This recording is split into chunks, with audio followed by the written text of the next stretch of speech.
Zacarias, capítulo 1.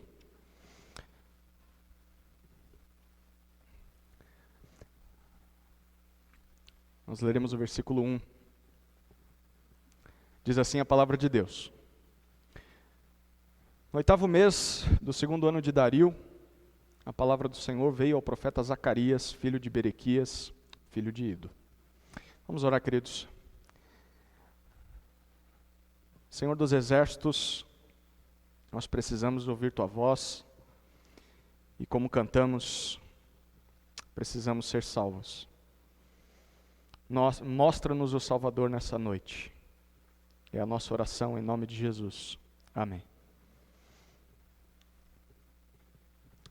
Quando os outros pecam contra você, qual é a sua reação? Quando pessoas pecam contra você, o que te vem à mente? Qual a primeira lembrança que você tem quando isso acontece? Talvez você pense, de novo? Mas ele já não fez isso ontem? Já não pediu perdão por isso ontem? Sempre faz isso. Sempre faz isso. Não aprende. Não tem jeito. É caso perdido. E quer saber, dessa vez não haverá perdão. A minha vontade é que essa pessoa receba a mesma coisa. A minha vontade é tratá-la na mesma moeda. Eu não sei o que você pensa, o que você lembra quando alguém peca contra você. Mas agora eu quero mudar a chavinha e eu quero que você considere quando é você quem peca. Quando é você quem peca, talvez em secreto, ou peca em público. Quando você peca em oculto, ou peca contra outras pessoas. O que te vem à mente? Quando você sente o peso do pecado, do que você lembra? Talvez seja um sentimento de vergonha. Fiz isso de novo. Ou eu não mereço uma segunda chance. Eu não presto. Eu sou um lixo. Talvez o que você lembra nessa hora é, dessa vez com certeza Deus vai me castigar. Será que tem perdão para mim ainda? A pergunta da noite não é apenas quando os outros pecam contra nós, qual a nossa reação, ou quando nós pecamos. Mas a pergunta da noite é, como será que Deus reage quando nós pecamos? O que será que vem à mente de Deus? Qual é a sua reação? Do que Ele se lembra? É o que nós vamos aprender em Zacarias, porque o significado de Zacarias significa o Senhor se lembra. Do que o Senhor se lembra? Nós lemos o capítulo 1, versículo 1 de Zacarias, e percebemos que ele é filho de Berequias, que é neto de Ido, e isso significa, segundo Neemias capítulo 12, versículo 4, que Ido era um dos sacerdotes que voltou da terra da Babilônia para Jerusalém, para a reconstrução do templo, 70 anos depois do cativeiro na Babilônia. Então nós sabemos que Zacarias é descendente de Ido, logo ele é um sacerdote.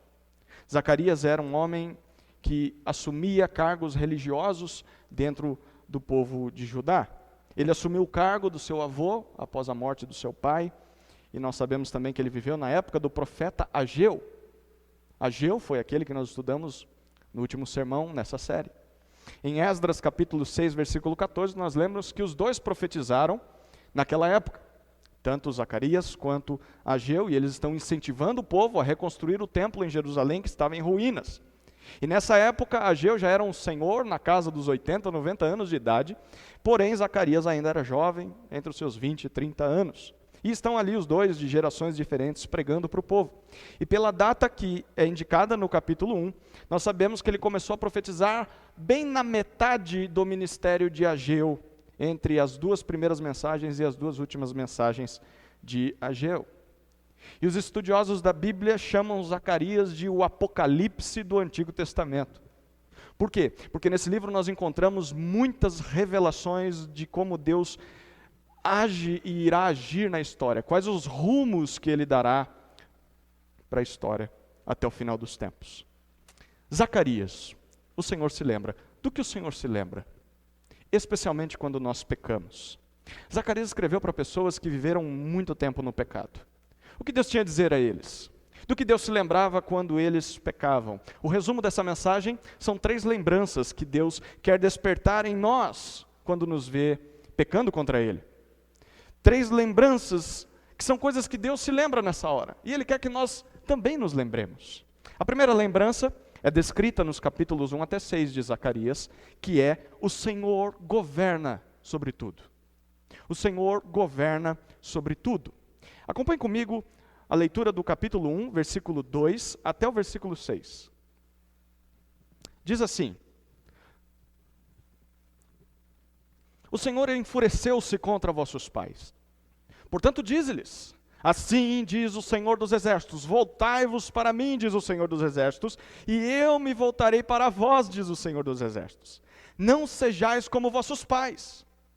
Os antigos profetas pregavam a eles: assim diz o Senhor dos Exércitos, convertei-vos agora dos vossos maus caminhos e das vossas obras más. Eles, porém, não ouviram nem me atenderam, diz o Senhor. Onde estão agora vossos pais? E os profetas, por acaso vivem para sempre?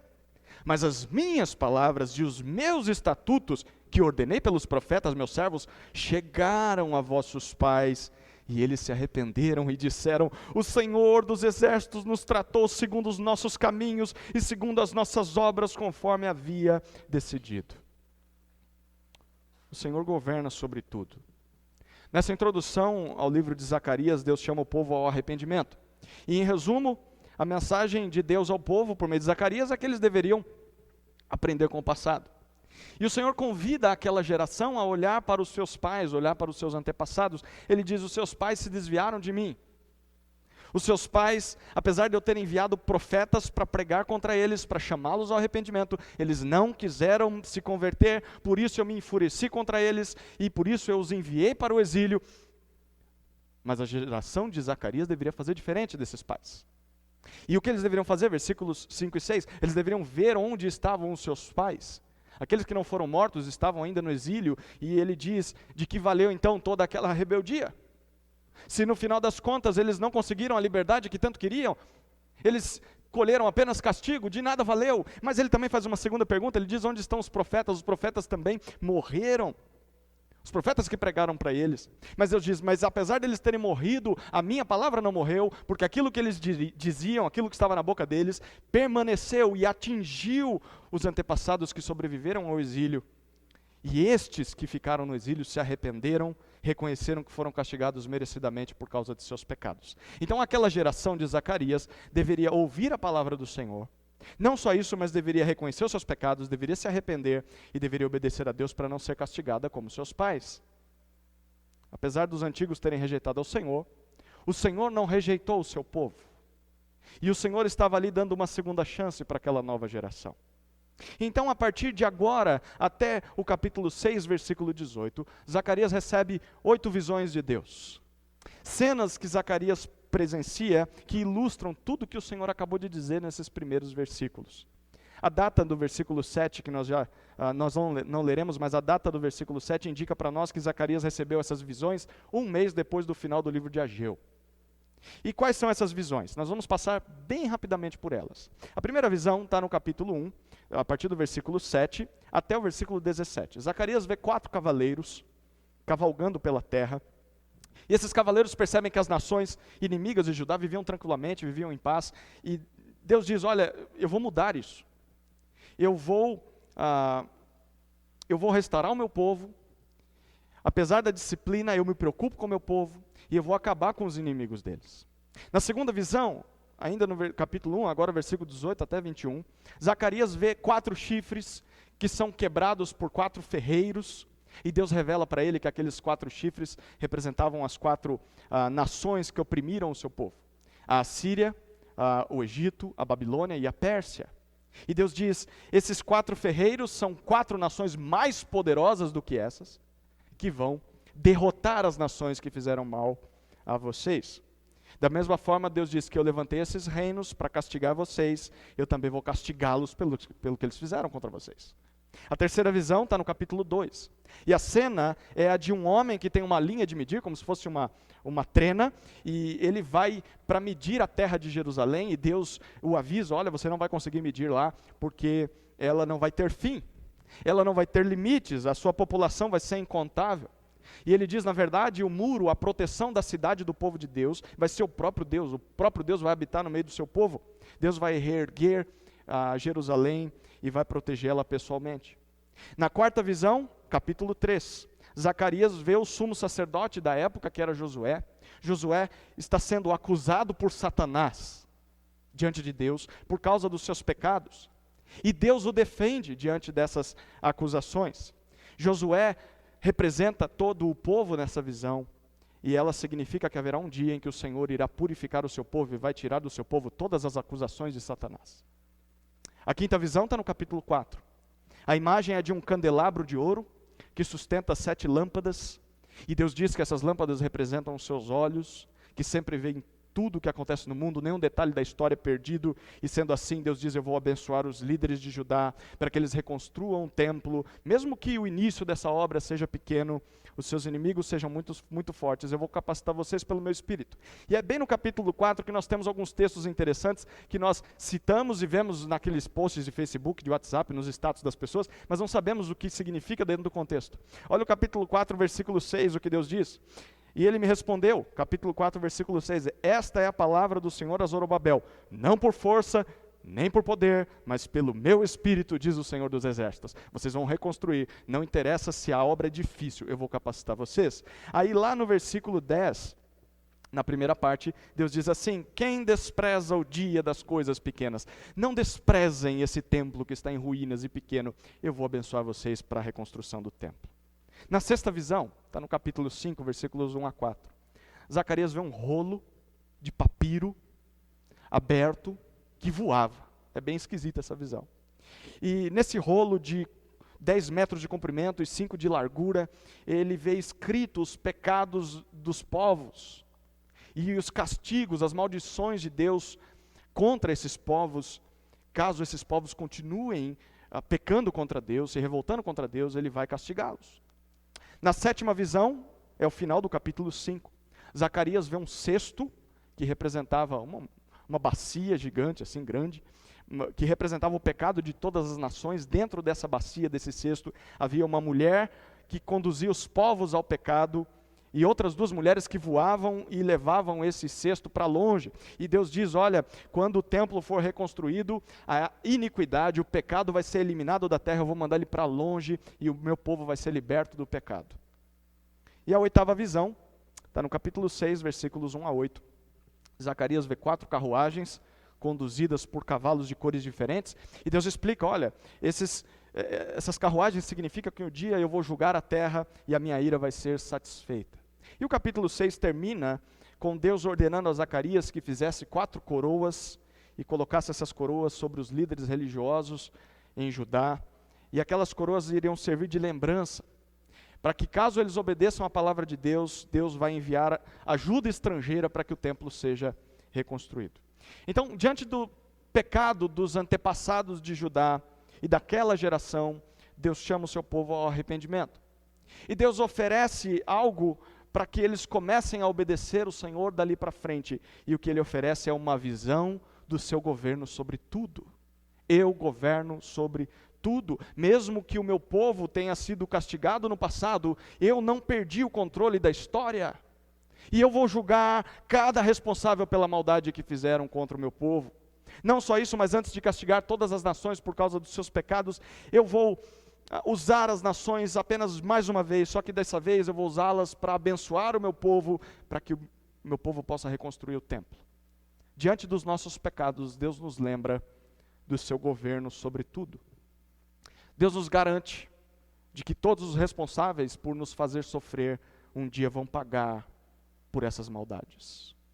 Não só isso, mas Deus nos exorta a nos arrependermos, porque se nós não fizermos isso, nós também vamos sofrer a punição merecida.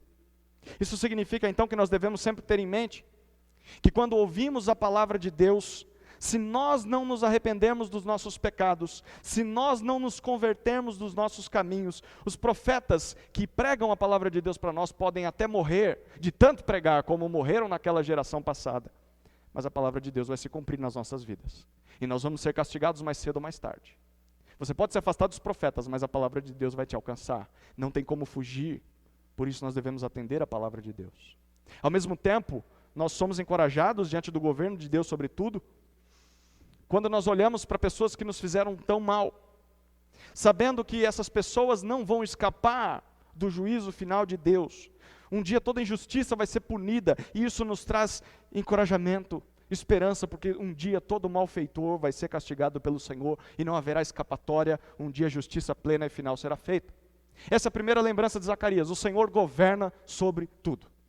A segunda lembrança que Zacarias quer despertar no povo, que é o que o Senhor se lembra, é que o Senhor nos deu a sua palavra. O Senhor nos deu a sua palavra.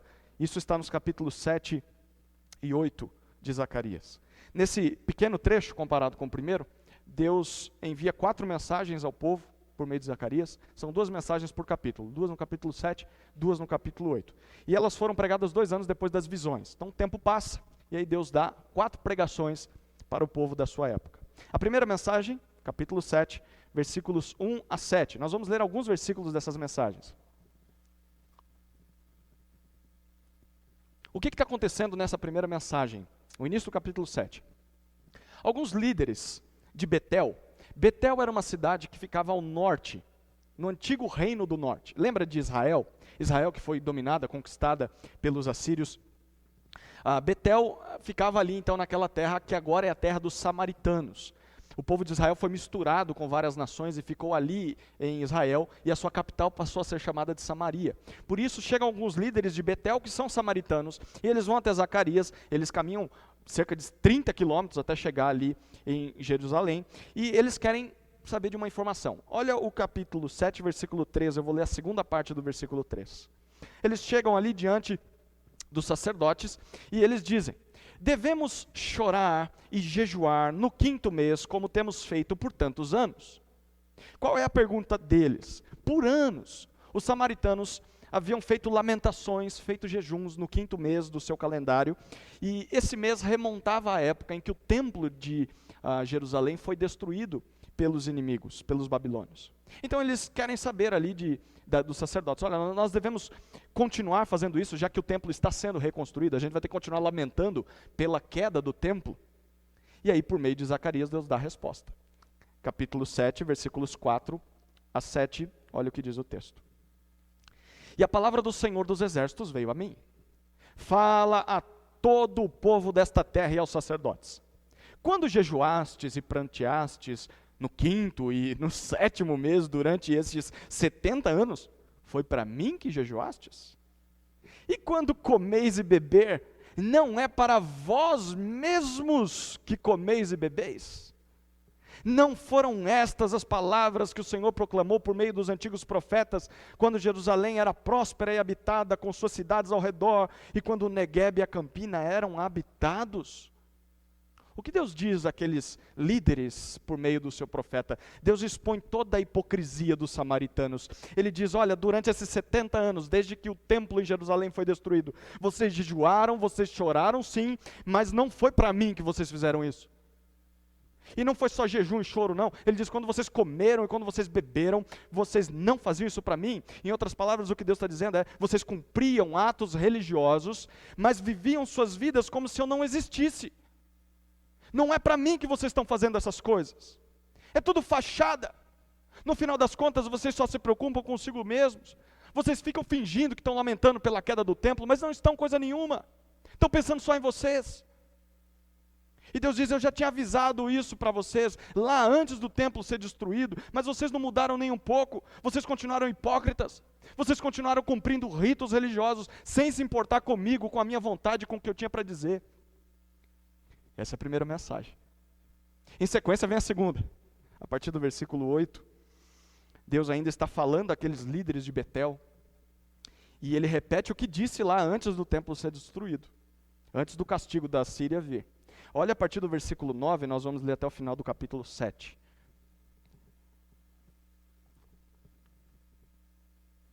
Assim falou o Senhor dos Exércitos: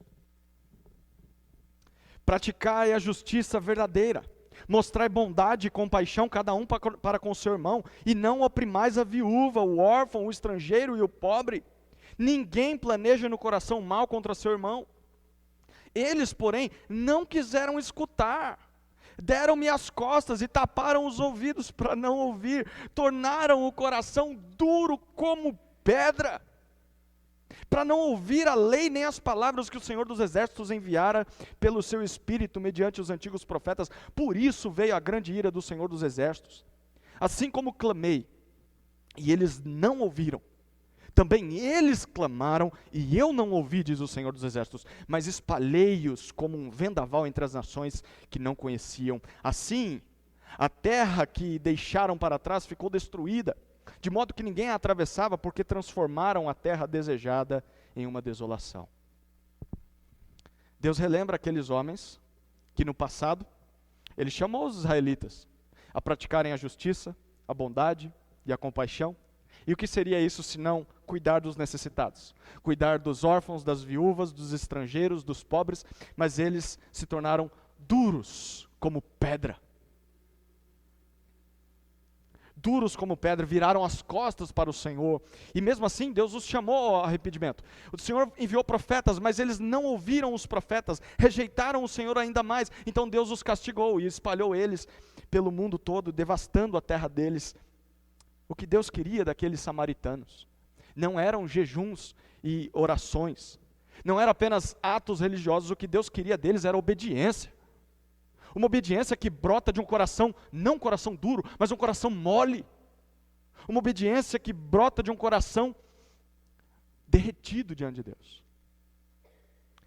Porque se eles não se arrependessem e não passassem a obedecer a Deus, de nada adiantaria continuar ali fazendo aqueles jejuns, chorando todo quinto mês do ano. Jejuar ou não jejuar não era a questão era, eu quero corações quebrantados, não apenas atos religiosos. E Deus continua querendo isso até hoje. Se você jejua ou se você não jejua, Deus quer o teu coração. Se você vem para a igreja todo domingo ou não vem para a igreja todo domingo, Deus quer o teu coração mole. De que adianta fazer tudo isso se você tem um coração duro? É isso que Deus tem para dizer para nós. Eu quero coração mole, um coração em que eu atinja e que eu consiga falar ao seu coração e você me ouça. É isso que eu quero de você. A terceira mensagem está no início do capítulo 8, vai do versículo 1 até 17. E agora Deus manda Zacarias pregar para todo o povo do sul, se voltar para a terra dele, em Jerusalém, e Deus promete que um dia vai restaurar toda a nação de Israel. E quando isso acontecer, o povo vai desfrutar de paz, de prosperidade, de longevidade, e isso vai ser possível por essa causa. Olha o capítulo 8, versículo 3, o que diz. Assim diz o Senhor, voltarei para Sião, e habitarei no meio de Jerusalém, que então se chamará a cidade da verdade, e o monte do Senhor dos Exércitos, o monte santo. Por que vai ser possível a restauração do povo? Porque o Senhor vai habitar no meio dele. O Senhor vai habitar no meio de Jerusalém, que por causa disso vai ser chamada a cidade da verdade, que pode ser traduzido aqui também por uma cidade verdadeiramente fiel a Deus. Uma cidade, ele diz o monte santo, uma cidade verdadeiramente santa. E até que esse dia chegue, vocês devem fazer o seguinte, olha o que Deus diz no final do capítulo, na metade aí do capítulo 8, versículos 16 e 17. 16 e 17, do capítulo 8. Enquanto vocês esperam o dia em que eu vou habitar entre vocês, isto é o que deveis fazer, diz o versículo 16. Falai a verdade cada um com seu próximo, julgai com retidão e paz nos tribunais, e ninguém planeje no coração o mal contra o próximo, nem ame o juramento falso, porque eu rejeito todas essas coisas, diz o Senhor. Antes que Deus venha habitar em Jerusalém, eles deveriam viver como se Deus já tivesse chegado. E como era essa vida? Primeiro, eles deveriam viver uma vida em que eles falassem a verdade. Segundo, em que eles julgassem com justiça. Terceiro, que eles não planejassem o mal. E quarto, que eles não fizessem falsos juramentos ou falsas promessas. Assim deveria viver todo o povo de Deus. Enquanto espera o dia em que o Senhor vai habitar para todo sempre no nosso meio, em todas as épocas era assim que o povo de Deus deveria viver, e é assim que eu e você deveríamos viver. Se nós estamos esperando o dia que o Senhor vai habitar no nosso meio, nós deveríamos viver como se Ele já estivesse aqui, nos preparando para esse dia. E como é isso? Deveríamos viver como esses versículos dizem. Deveríamos ser um povo parecido com Ele nessa terra. Aí vem a quarta mensagem, que é o final do capítulo 8, a partir do versículo 18. Deus promete que nesse dia em que ele vai habitar com o seu povo, ele vai substituir os jejuns e as festas, e aquelas datas de lamento, por datas festivas de alegria, e a grandeza de Jerusalém será tão grande que os povos das nações se converterão ao Senhor. Olha o que ele diz no versículo 23. Assim diz o Senhor dos Exércitos, naquele dia sucederá que 10 homens de nações de todas as línguas pegarão na barra das roupas de um judeu, dizendo: iremos convosco, porque temos ouvido que Deus está convosco. Diante do pecado de Israel e de Judá, Deus os lembrou que lhes deu a sua palavra. Ainda mesmo antes deles pecarem, Deus já havia avisado o que iria acontecer caso eles pecassem, caso eles não dessem ouvidos à voz de Deus. Ninguém podia dizer que Deus não tinha avisado, ninguém podia dizer que não sabia o que deveria fazer, porque Deus já tinha dado a sua palavra. Da mesma maneira, queridos, quando nós pecamos, Deus nos lembra de que nos deu a sua palavra. Nós fomos avisados. Fomos avisados antes de pecarmos. E o que nós devemos fazer é quebrantar os nossos corações diante disso. Porque quando nós pecamos, o que Deus requer de nós não são atos religiosos para tentar comprar o favor de Deus. O que Deus requer de nós quando nós pecamos é um coração mole.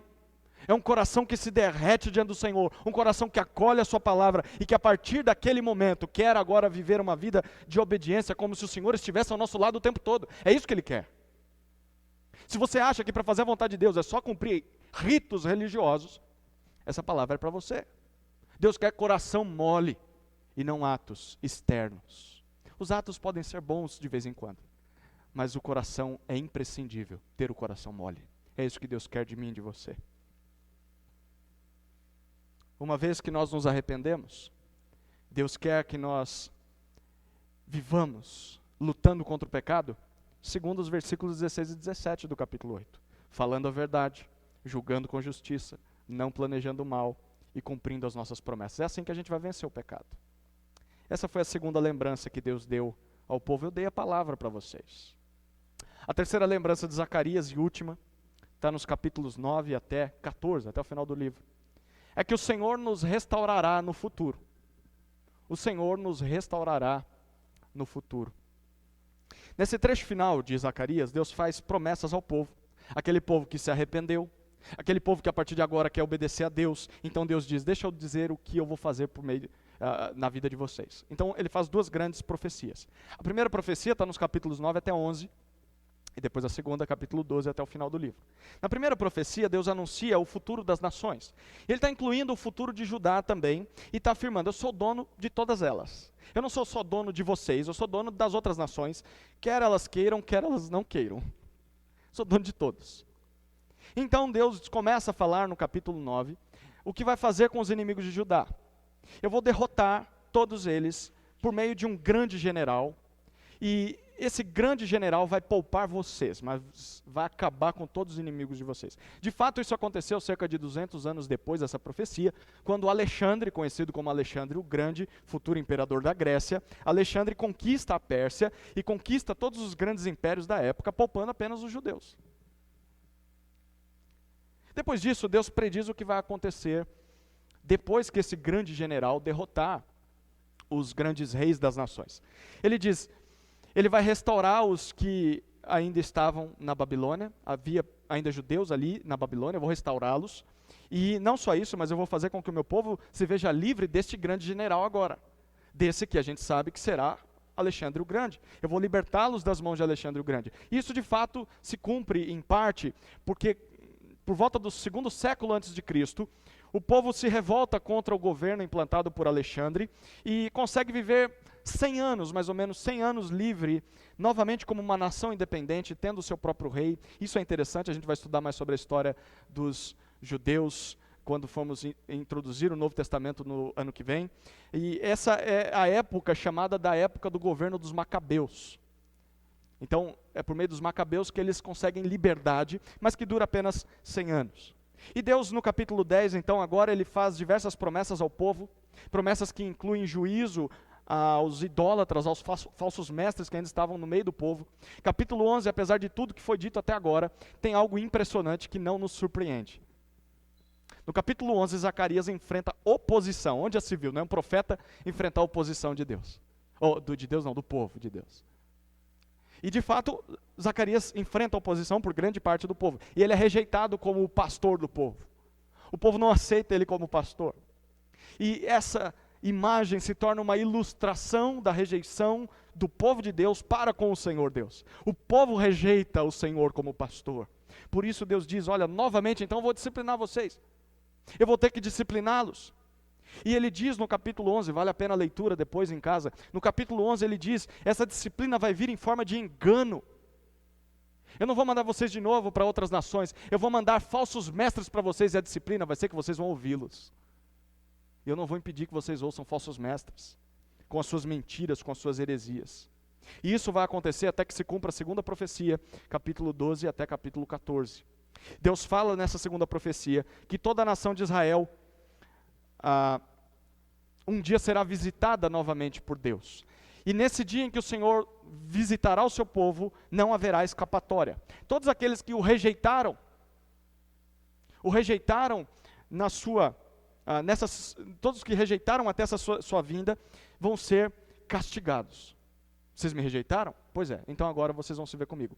Mas ele diz, mas aqueles que me ouviram durante todo esse período, vão ser recompensados. Então no capítulo 12 ele diz que nesse dia haverá uma batalha final, chamada de Armagedon. Já ouviu falar disso?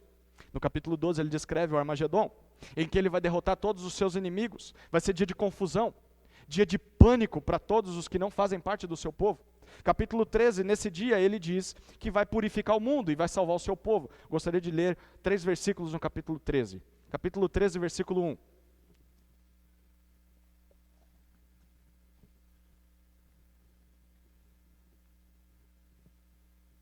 Deus diz, naquele dia, haverá uma fonte aberta para a casa de Davi e para os habitantes de Jerusalém, para remover o pecado e a impureza. Agora versículos 8 e 9, final do capítulo 13. Em toda a terra, diz o Senhor, 2/3 dela serão exterminados e morrerão, mas a terceira parte permanecerá. Farei passar essa terceira parte pelo fogo, e a purificarei como se purifica a prata, e a provarei como se prova o ouro. Ela invocará o meu nome, e eu a ouvirei, e direi, é meu povo. E ela dirá, o Senhor é meu Deus. Apenas Deus diz nesse dia, uma parte da humanidade vai se render a Ele. E apenas uma parte vai ser perdoada pelo Senhor. Os demais vão ser julgados e condenados por toda a eternidade. E no capítulo 14, fechando o livro, há novamente uma descrição do Armagedon. E Deus é descrito aqui como um general vitorioso na batalha. E nesse dia o Senhor promete algo fantástico ao seu povo. Olha o versículo 6 a 9 do capítulo 14. Naquele dia, capítulo 14, versículo 6 em diante. Naquele dia não haverá calor, nem frio, nem geada. Mas será um dia conhecido do Senhor, em que não haverá nem dia nem noite. Mas mesmo ao anoitecer haverá luz. Naquele dia águas vivas fluirão de Jerusalém, metade delas para o mar oriental e metade para o mar ocidental. Isso acontecerá tanto no verão como no inverno. O Senhor será rei sobre toda a terra. Naquele dia haverá um só Senhor e o seu nome será único.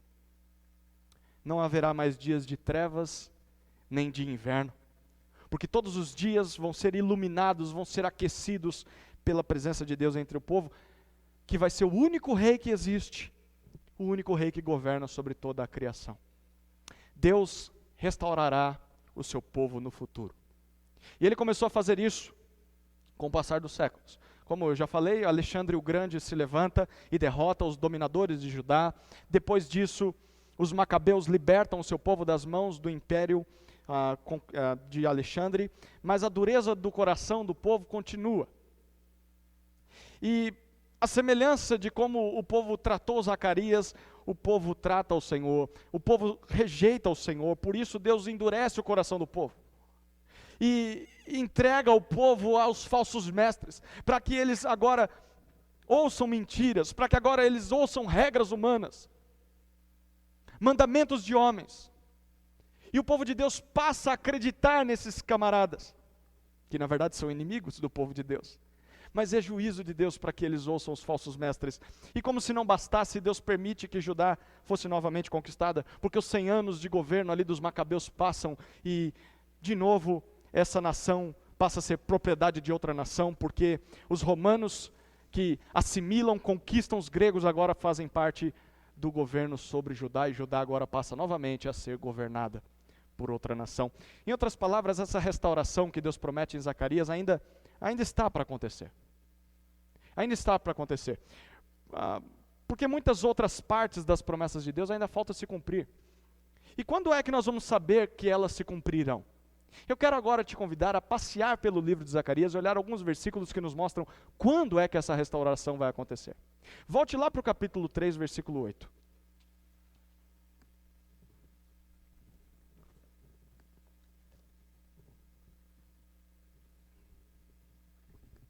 Capítulo 3, versículo 8.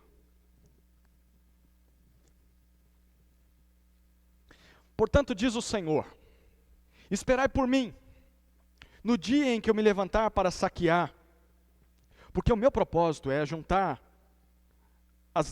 nações e reinos, para derramar a minha indignação e todo o furor da minha ira sobre eles. Essa terra toda será consumida pelo fogo do meu zelo. Diz um pouquinho mais à frente, eu não li Zacarias, eu li Sofonias, gente, eu voltei muito aqui, me perdoem. Zacarias 3:8, vocês não me avisaram que eu estava lendo errado, né? Tá, vamos lá. Zacarias 3:8. Ouve, Josué, agora sim.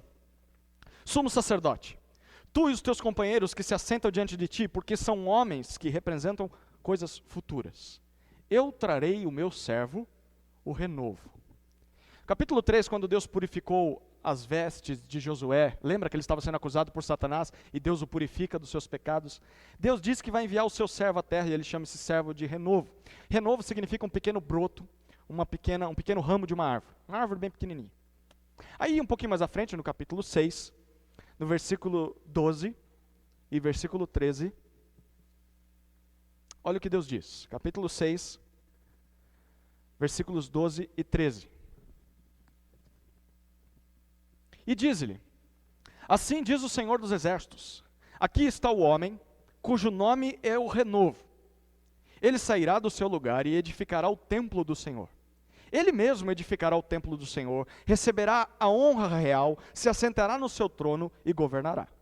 E Josué, o sacerdote, ficará à sua direita e haverá paz perfeita entre os dois. Esse renovo, esse servo de Deus, prometido no capítulo 3, vai ser o responsável por edificar o verdadeiro e completo templo do Senhor.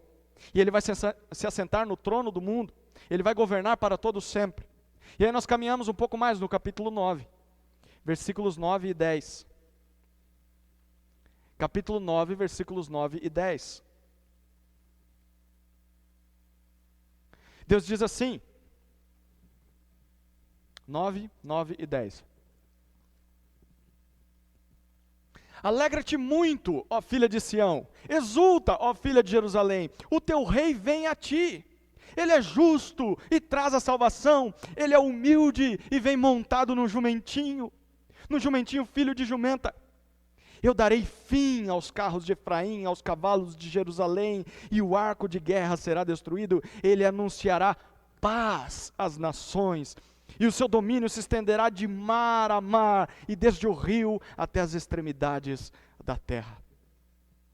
Deus diz que antes de assumir o trono glorioso em Jerusalém, esse rei, esse renovo, esse servo de Deus que será enviado, vai entrar pelos portões de Jerusalém de forma humilde. Ele vai entrar assentado em um jumentinho, mas Deus estará com ele.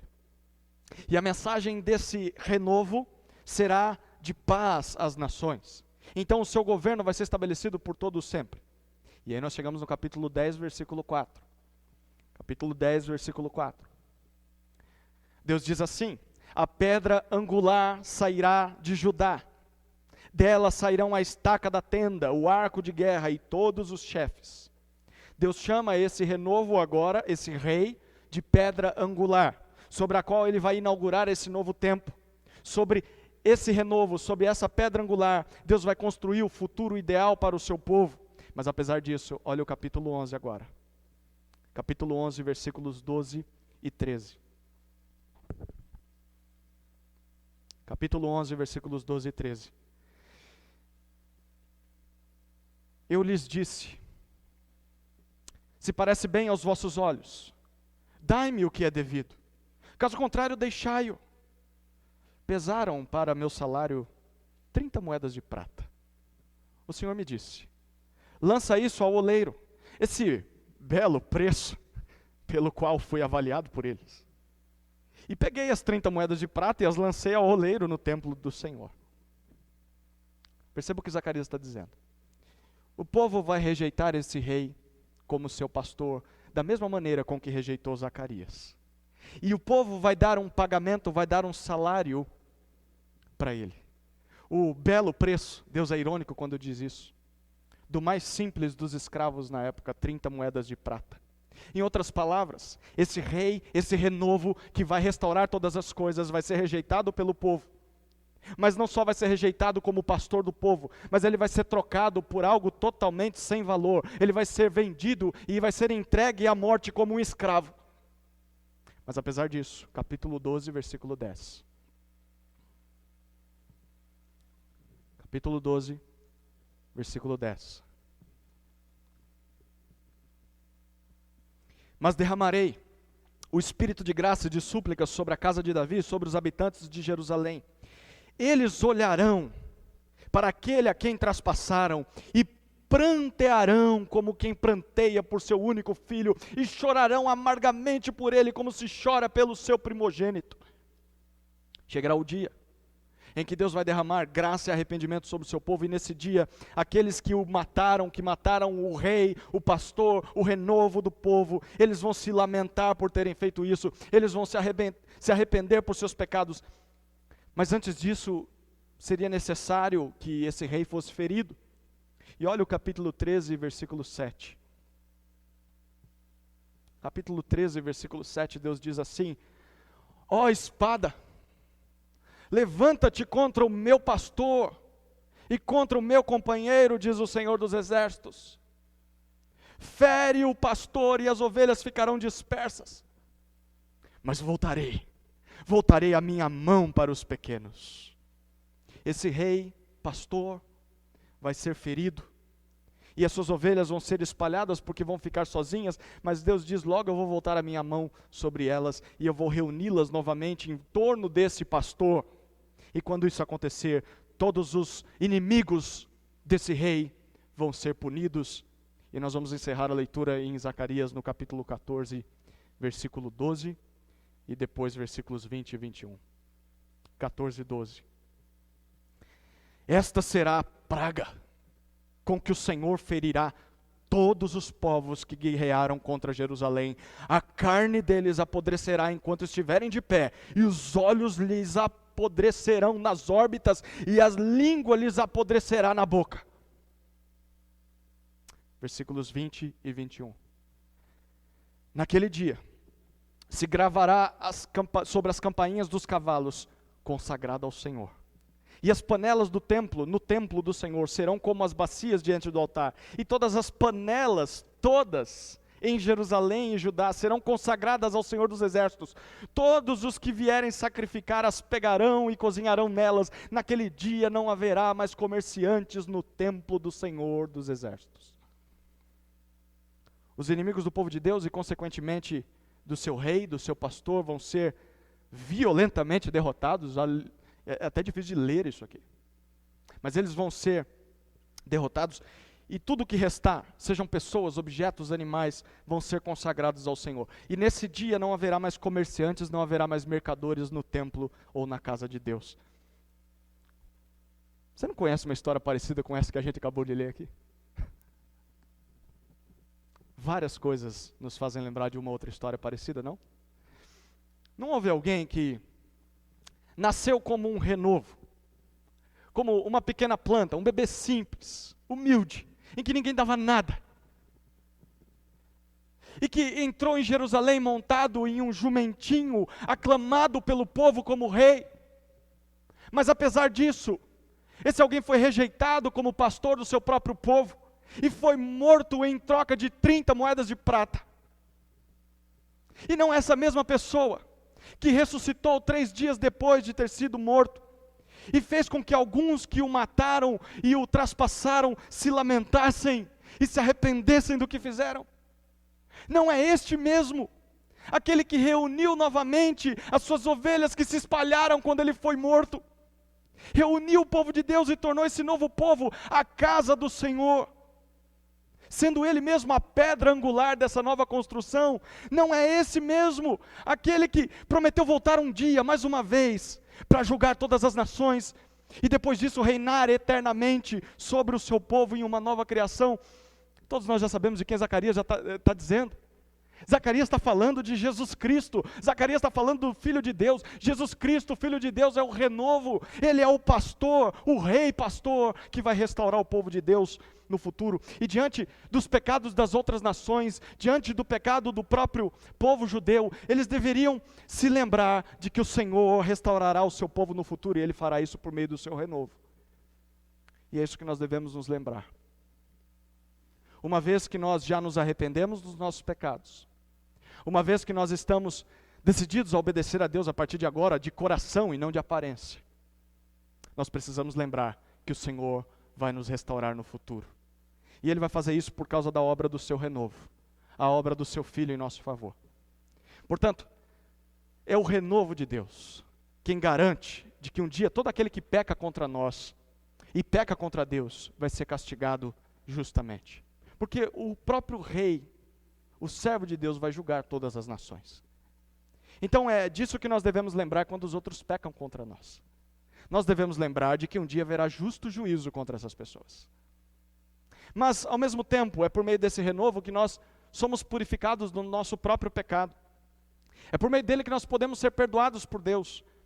Por essa causa nós podemos ter a plena certeza de que, mesmo que nós tenhamos caído em algum pecado, e talvez essa seja a sua reação, seja a sua situação nessa noite.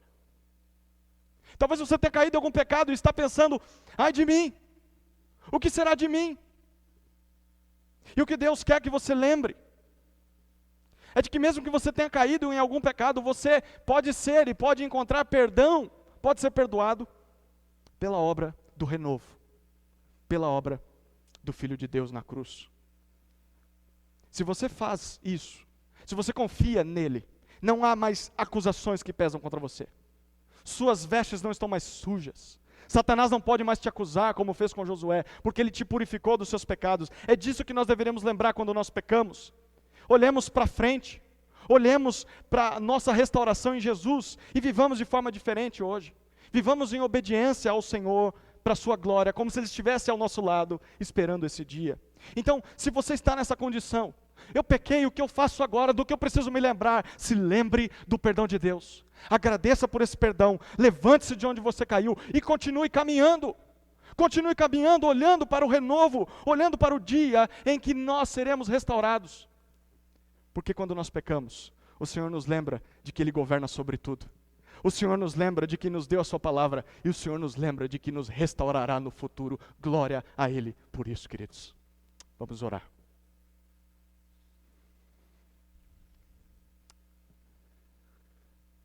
Soberano Deus, obrigado pela palavra de Zacarias, que tanto anima o nosso coração. Tem misericórdia de nós, perdoa os nossos pecados e nos dá esperança de que um dia nos veremos livres dessa maldição que vive em nossa carne, que é o pecado. Nós te suplicamos por misericórdia, por graça, para que nos ajudes a obedecer ao Senhor, a lutar com todas as nossas forças para que não caiamos novamente. Te agradecemos porque o Senhor venceu todos os nossos inimigos e que não precisamos mais viver com a sombra da culpa, porque não pesam mais acusações contra nós diante do Senhor. Que isso nos encoraje a viver de maneira santa, como se o Senhor estivesse ao nosso lado, que é o que o Senhor está fazendo. E se há alguém aqui nessa noite que ainda não experimentou isso, Deus, eu oro para que o Teu Espírito quebrante esse coração ou esses corações, para que possam experimentar. Porque só há libertação das amarras do pecado no renovo de Deus, no renovo do Senhor dos Exércitos. Nós te oramos gratos por tudo isso. Em nome de Jesus. Amém.